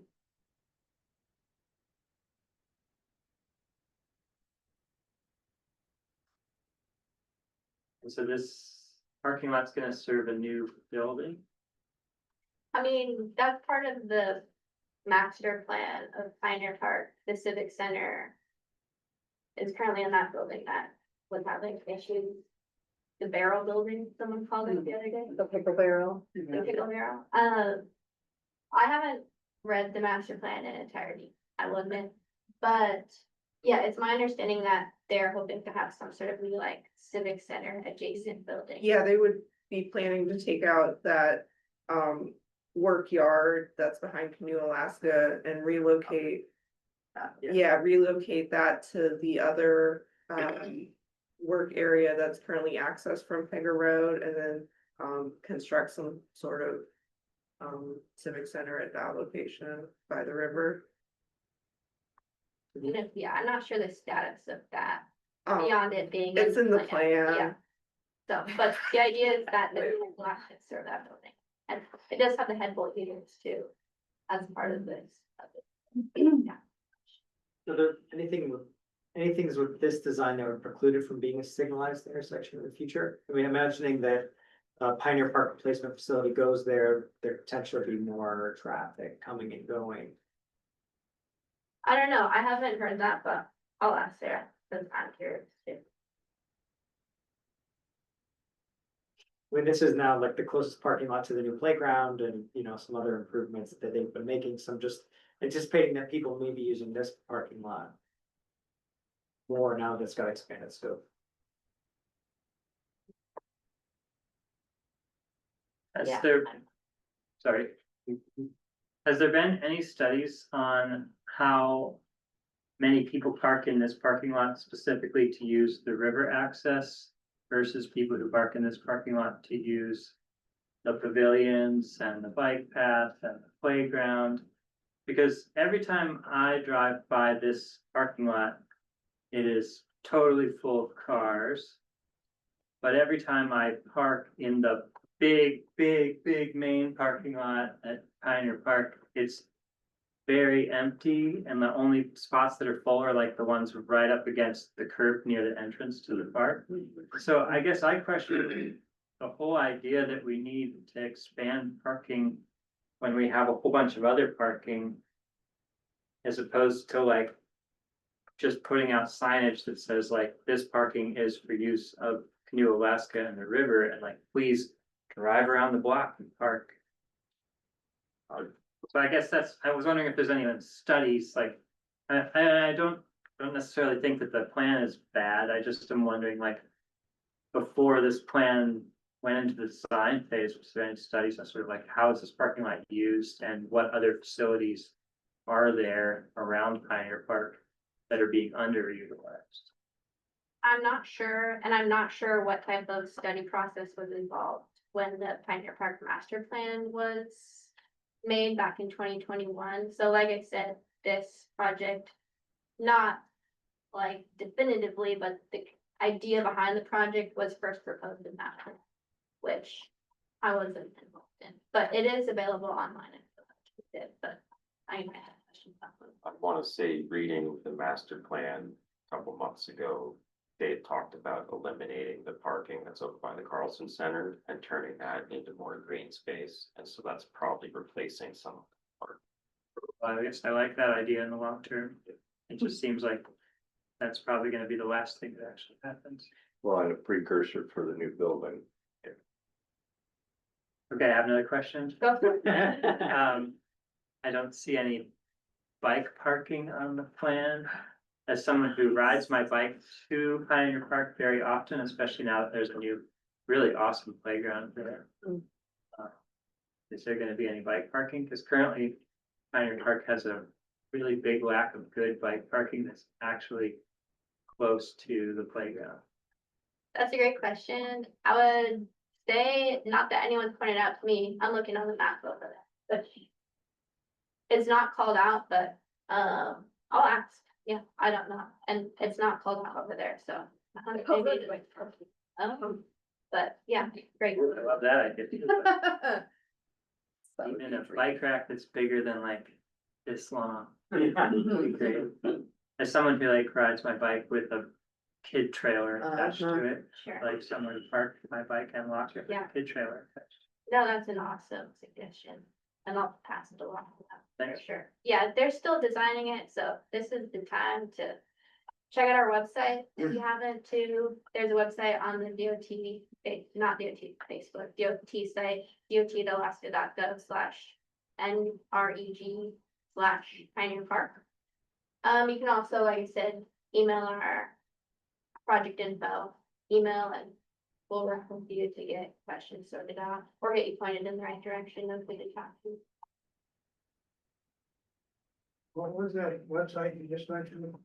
DOT.Alaska. I don't think it's on here. That's Oh, the Northern Regions website, it was still there. /NREG. /Pioneer Park. Also, if you just kind of Google Pioneer Park Alaska DOT, I think it should Right. pop up. That's usually what I do. Thank you. Yeah. Thank you, Malia. Also, I'm gonna be a little loud over here. I'm setting that thing up for a second because I haven't gotten that. If you ever want to see it big in person, you can check my office. You. Right, our next item is 9B, the Transportation Alternative Program. The new guidebook that is shown on page 71 of your packet. I can kind of start things off. This just came across my desk when I was putting together the agenda and it seemed important to loop you guys in on, just as the WRRAC Rural Advisory Committee.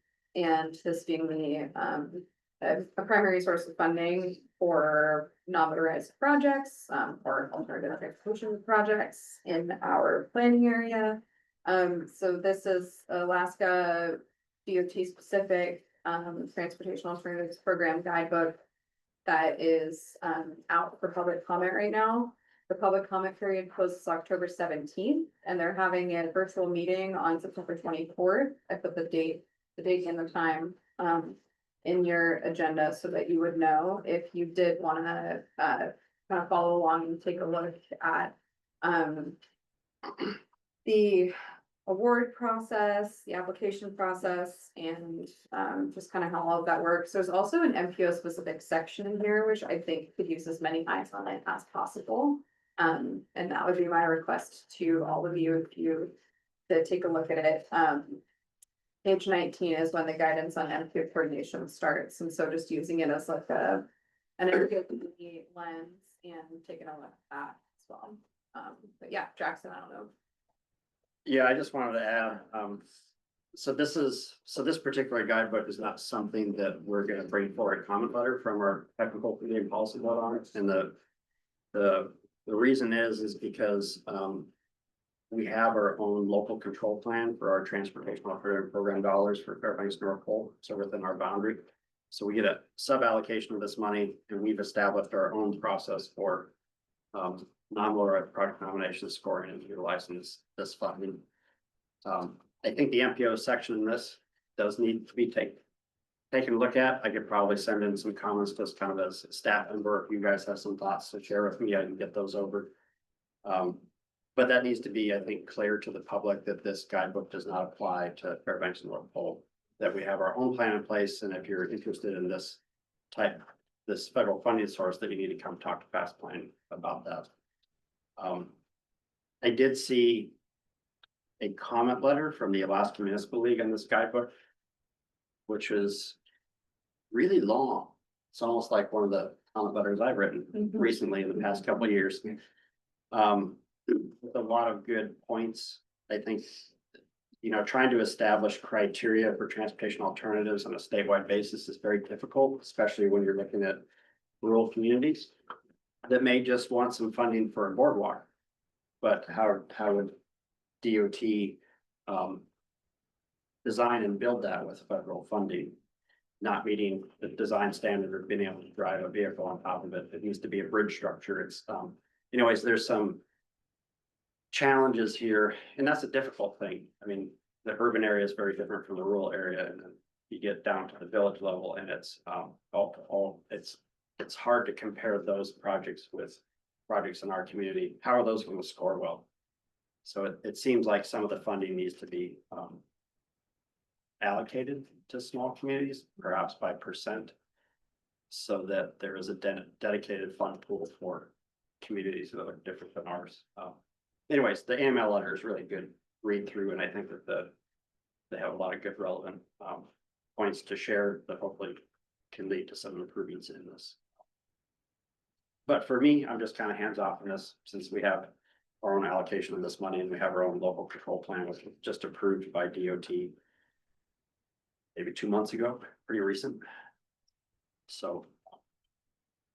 But anything that catches your eye in here, let us know. Yeah, and it's good to keep the conversation going with the state, I think. Yeah, And this would apply outside of our boundary, so, if you're looking at Esther, you're looking at Fox, you're looking at Salcha, this guidebook does apply to projects out there, so. You look at it through that lens as well, for what is needed in those outlying communities outside the urban area. we'll see, cite a bunch of other plans that you could go read if you really wanna send it. Yep. But yeah, that's really all I have for you guys on that one. You know. And finally, a fun part, get to edit something.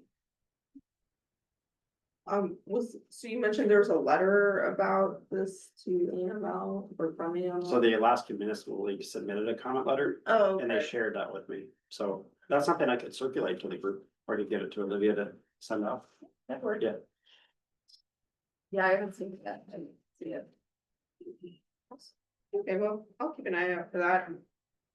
The next item will be item 9C, the WRRAC sign statement on Sheep Creek Extension and Parks Highway project on page 98. Yeah. So.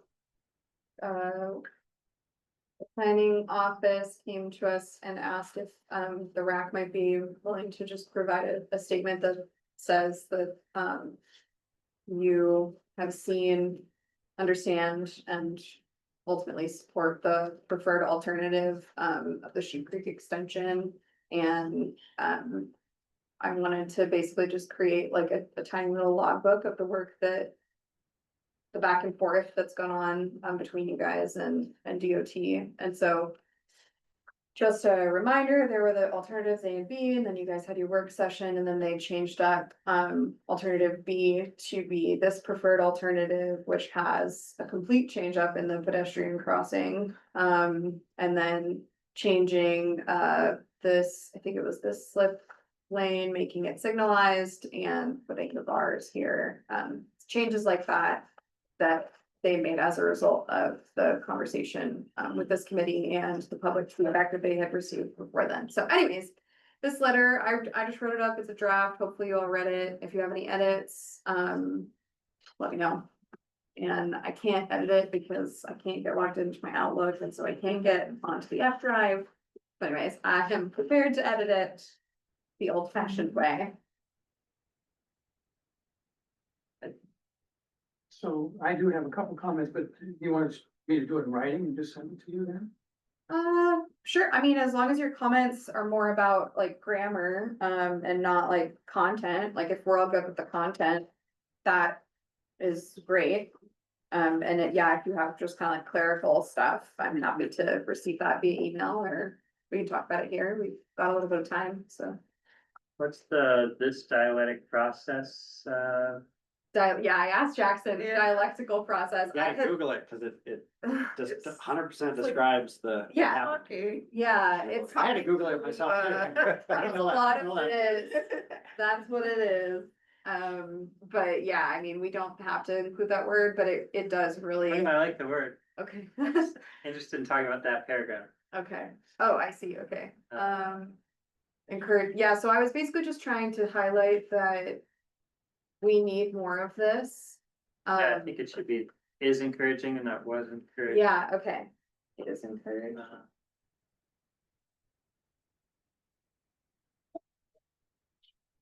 Okay, I think the words exemplary path could be something different, because it's kind of confusing to me to be talking about Right, non-motorized transportation. non-motorized transportation, and you use the word path, but in this case, you're talking about like the process that we went through to discuss it, so Processes. I think maybe a different word there. I know you used process earlier in the sentence, so Oh, yeah, I don't know. I can wordsmith that, that's fine.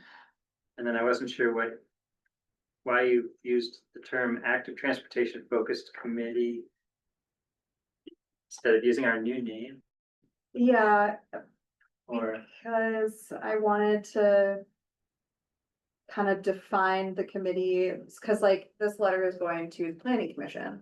And the planning commission might not know what the walk, ride and roll advisory committee is, and full transparency, I'm on the planning commission, and I know that if some of my fellow commissioners were reading this letter, they'd probably be like, walk, ride, what is it? But if they see at a certain point, like, oh, it's like, this is fast plan, this active transportation committee, I got it. But also, I could be totally off base with that, and we could just delete it or just change it back to WRRAC. We just didn't really define it anywhere in the letter. So, yeah, I guess I'm not sure that whole. Maybe just the first sentence of that paragraph is. Okay. Useful, but maybe could be put a different place in the letter, and the second Yeah. sentence is sort of a repeat of the earlier part of the letter, so maybe it's not necessary. okay, You could move the definition just right up to the first paragraph, right after the name of the committee. right, fast plan active transportation. Yeah, or yeah. Okay, And then I'm kind of confused what the last paragraph is. oh, yeah, so this was kind of an add-on. Because a couple pages past this in your packet. You'll see the Newsminer article about DOTC's feedback on proposed park highway bike path improvements. And so this Newsminer article came out the last day that I was like going through the packet, and Jackson and I discussed. Maybe just adding on the committee's support for this because it's technically going to be a part of the intersection reconstruction project. Kind of throwing it in at the end as like we would also like to acknowledge that we support any changes to the facilities in the Separate, yeah, area. separate project, but it's directly connected to the Mission Creek extension. Yeah, So the sentence, the current widened shoulders with striping has legitimized the need for a separated path in these locations. Are they talking about building a new separated path? yeah, Well, it's gonna actually, Are they talking about you know where that re-striping? mine is right there? As you approach Esther, there's a big mine right Uh-huh. here, separating it right there. And then it's gonna actually go through the woods and instead of wrapping around that corner is what they've been talking about. Cool. Cause a lot of vehicles cut that corner and they're driving on the bike path. yeah, it's bad. And I mean, you have that very clear visual of it because of the paint and everything. Yeah, there's a trail there already, so. So that. But so the like widened shoulder along the Parks Highway coming over the hill from like where the Gold Hill Express gas station is. Yeah. There's a section there where the separated path becomes like a super wide shoulder. Right. Yes, is that gonna be changed? I don't think so. That's what I was I mean, it reading. I was hasn't like, been a- whoa, they're gonna change that. That's pretty cool. Okay, Proposed. Yeah, that's what I thought, but. so maybe I was just confused about which place the. Cause they also said the old Indiana highway. Well, that bike path.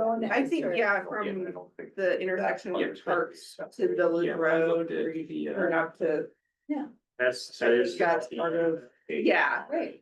Is So that's what that that's part what I of- was part picturing of the was project? the super widened shoulder. Yeah. And then you turn in to the village of Esther, and that facility that's paint is holding out highway. Separator. And so that is what I was picturing through the description of the newspaper article. That's Whatnot, but I guess, Oh, I'm in support of that. Just, okay, I was just confused by the paragraph. okay, yeah, I I can, thought maybe we were talking about the widened shoulder on the Parks Highway itself. Like coming over the hill between, yeah, I thought they like- were. Oh, you mean before Ursa? Yeah, I see.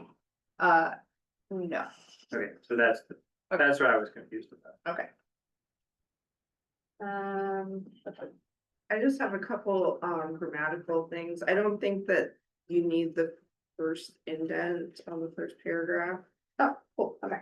And then, That's funny, I added it very last minute. oh, that's okay. And then on the first paragraph of this, or sorry, the first line of the second paragraph, there's an Oxford comma that's missing after the ease of travel. Well, that is Man. up for debate. A what? Oxford. I second the Oxford. Yeah, I don't. Motion approved.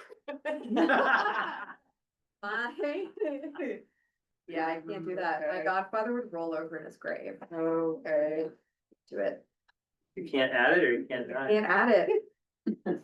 There are lots of Oxford commas missing in all my work. Jackson and I actually regularly are just like, I'll delete one and he'll add one and I'll delete one. Yep, that's right. It's just. We can't even our agree in last- our own office. Our last. More 6 commas, more years.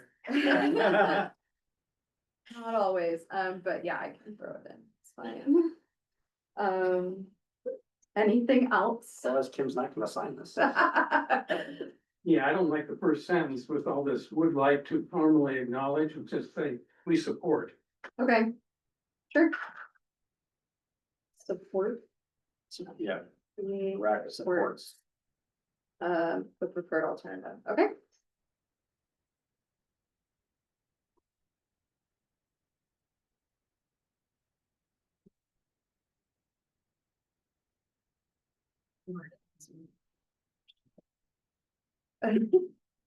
Okay, and then, yeah, I wasn't, like, I don't know why, grammatically. The current widened shoulders with striping, it's have legitimized. The need for a separated path. No, I get, Current widened shoulder legitimizes, there we go. Or the current widened shoulders legitimize, okay, right? Cause it's plural, cause we're talking about 2 different segments of road. no, we're only talking about the one Just the one. between Parks Highway and Esther Village Road.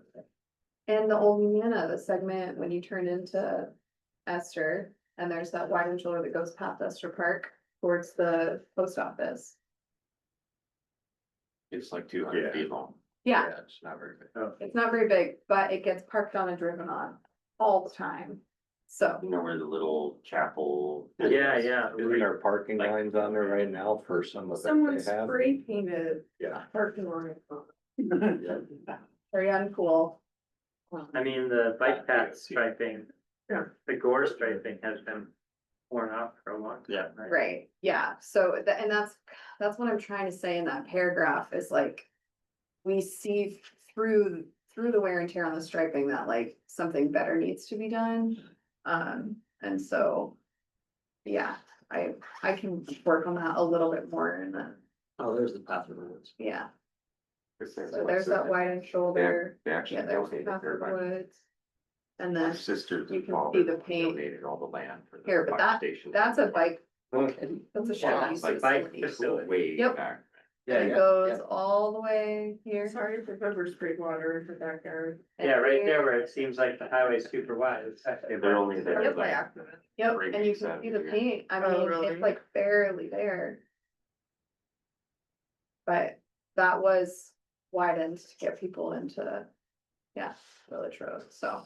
Anywho, that's why we are talking about 2 segments of road, so the.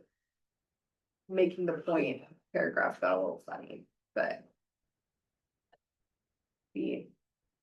I can figure it out, okay, so in addition.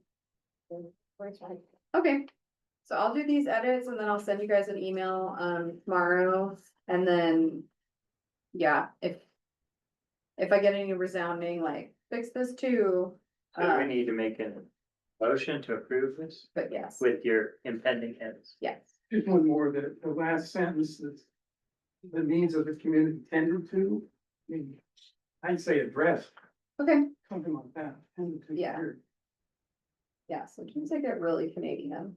I knew it. I knew it. Yeah, it has always been through in my writing. Here. But yeah, that's good. Okay, Did I hear a motion, Travis? I motion to approve this letter once Olivia makes her minor edits. I'll second. Any opposed? All right, hearing none, the motion carries. No. Does anyone have any informational items for the committee? Oh, wow. I do. Let's take the date. there's actually two, but this was the only one that I made a poster for, because we're still working out our branding materials for the long range plan open house or update in general, but, and it's actually gonna be the Tuesday before this. So our Metropolitan Transportation Plan open house, where everyone's like, these are all the things that I want to see happen in Fairbanks in the next 20 years, transportation wise.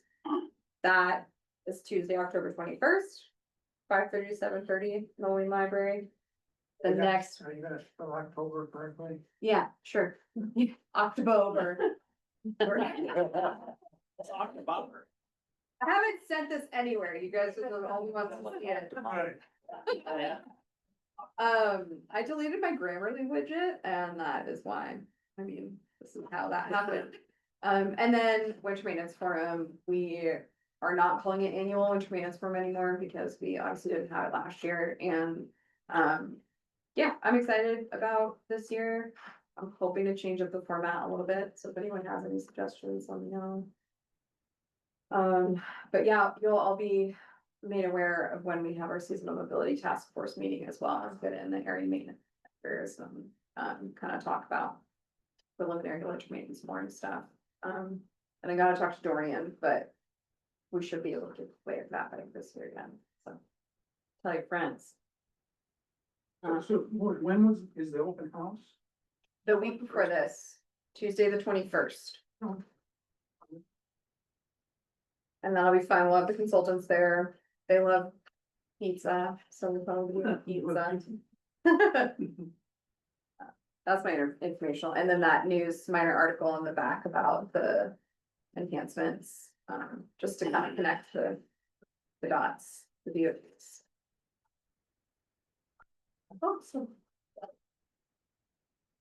Does anyone have any other issues at this time? Or committee member comments that they'd like to share? Yes, I just want to give notice, I'm going to have to step down from this committee at the end of this calendar year. Be sad to see you. Yeah. Even boards as new owners, Yes, I saw that announcement. they may be more receptive to some community involvement. Yeah. Which sports? That would be Maybe great. Davis Court, Oh, good. Greg sold it. yeah, to the neck of some chance. Oh, good. Oh, wow. They're very active outdoor people. Yes, they have already been. That makes me really happy, because yeah, getting an email was just even, it was harder than pulling teeth. So pulling teeth from a muskox maybe. That's great. Any other comments at this time? Would entertain a motion for adjournment. Motion. Second. Ron, second. Carries. Okay, we're adjourned at 6:57. Yeah, I was worried we were gonna go. I know, I overtime. was totally. We're gonna go over. Have your signature on the minutes? I'll fix Thanks, it. guys. Craig met the thing. I really like having a stacked agenda. Excellent, if I can. I like that every other